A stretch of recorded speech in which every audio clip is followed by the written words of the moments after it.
We have the Deputy Associate Administrator for Science Mission Directorate, Sandra Connelly. And looking forward to hearing what you have to say, Sandra. Thank you. Good morning, everyone. It is my pleasure to be here to chat with you today about NASA's Science Lunar Program and activities. And unfortunately, Thomas couldn't be here today. He would have loved to have been here to speak with you too, but he had a prior commitment. So I have the pleasure of talking with you. So with that, if we could go to the next chart, please. I want to start by just talking about our overarching science strategies. This was published in 2020. And bottom line here is all of our science activities, including our lunar activities, are focused at leading globally interconnected programs of scientific discovery and encouraging innovation. And bottom line is we apply 4 cross-cutting priorities to all of our science activities, and you will see very clearly the lunar activities fall under these priorities or support these priorities as well. So with that, moving on to the next chart, please. So with that, I want to talk a little bit more specifically about our lunar strategy for science.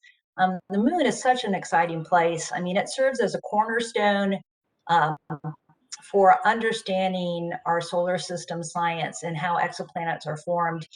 It basically not only to understand our solar system, but also our universe at large. It's our nearest neighbor, it's our closest satellite, and it's an awesome one.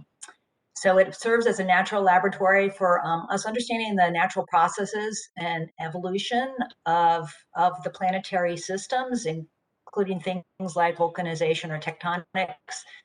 It serves as a training ground for the human exploration as well as our robotics activities and the integration thereof, and helping us really understand how to utilize those resources, as Steve was talking about, that are available on the moon and convert them into our purposes. So that's an exciting training ground there. Also, it's an opportunity for providing infrastructure and resources for human exploration to leverage support of our robotics activities. So together, we're partnering to advance science, technology, and exploration. Next chart, please.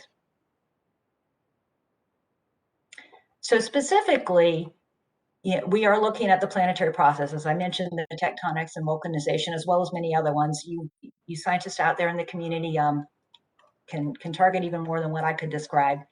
But it's an exciting opportunity for us to do those.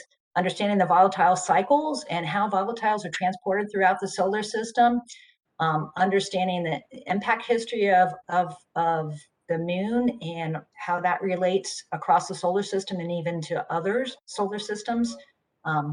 Understanding that also, gives us insight into, the history, 4.5 million years ago, what was happening at that point in time, providing the record of the sun, serving as an opportunity for fundamental science, including physical sciences, understanding the biology impacts of being on these other bodies, and also providing a platform to study the universe across the board, as I've mentioned. Next chart, please.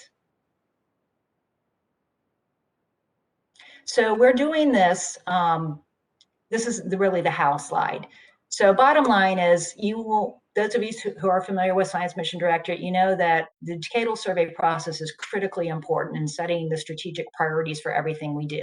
So we will be implementing our lunar strategy in concert with the decadal recommendations. We will do so by conducting merit-based competitions, and we'll utilize both existing and new assets, and also make sure that from a scientific perspective, we're leveraging the data across all the assets that we have to really make sure that we're advancing the science from a big picture perspective. We are leveraging unprecedented partnerships in this activity, not only with our fellow mission directorates here at NASA, but also with academia, with industry, and with our international partners. I'm going to talk a little bit more about that on the next slide.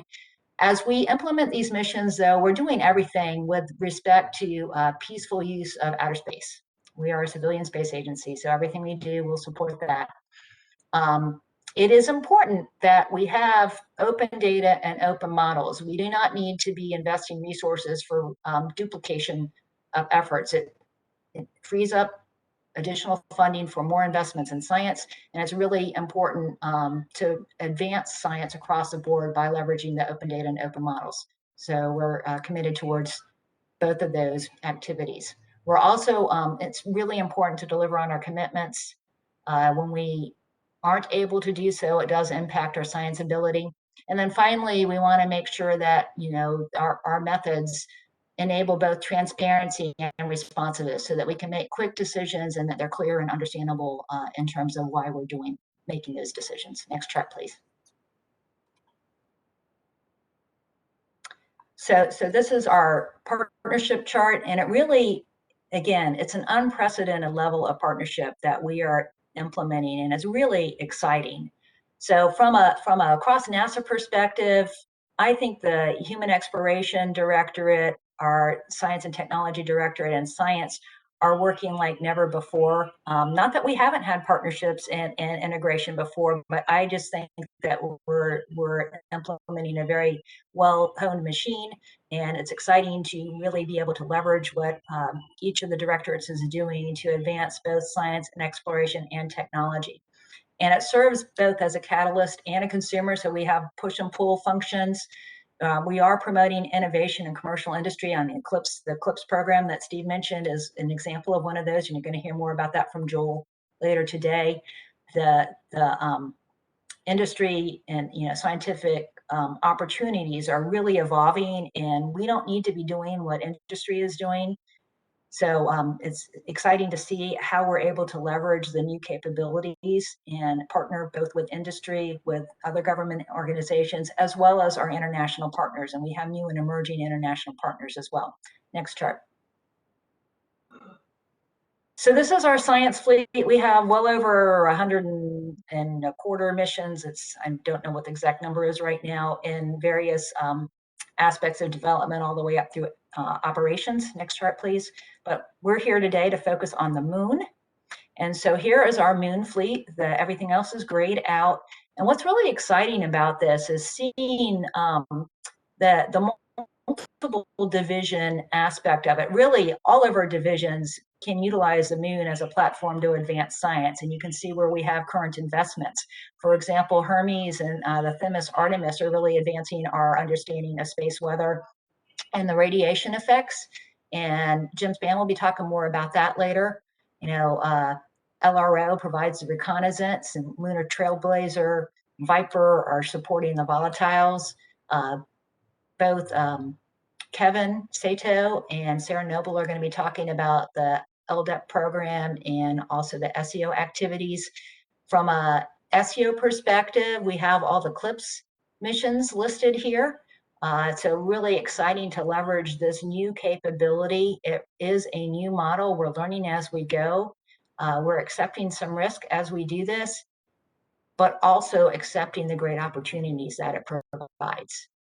And then last but certainly not least, we also have investments from a biological sciences perspective to understand the impacts on life sciences and physiology. Next chart. So bottom line is, this is our beautiful little home satellite.